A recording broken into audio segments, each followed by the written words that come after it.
ईश्वर गीता की फलश्रुति तथा उपसंहार।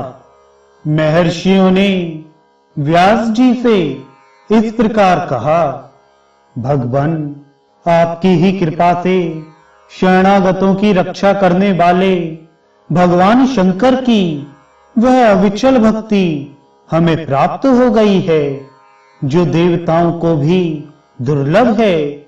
मुनि श्रेष्ठ, आप श्रेष्ठ कर्म योग हमें बतलाएं, जिसके द्वारा मोक्षार्थी लोग इन भगवान ईश की आराधना करते हैं।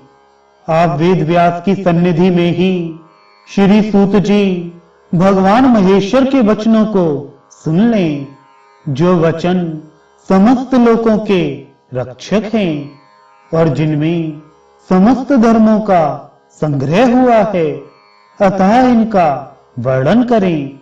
इसके अतिरिक्त आप वह भी बताएं, जो पूर्व काल में अमृत मंथन के समय इंद्र के द्वारा तथा मुनियों के द्वारा पूछे जाने पर कूर्म रूपी देवादिदेव श्री विष्णु ने कहा था।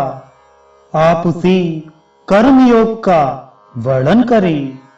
इस प्रकार मुनियों ने जो कहा, उसे सुनकर सत्यवती के पुत्र कृष्ण द्वैपायन व्यास जी ने समाहित होकर मुनियों को सनातन कर्म योग बतलाया।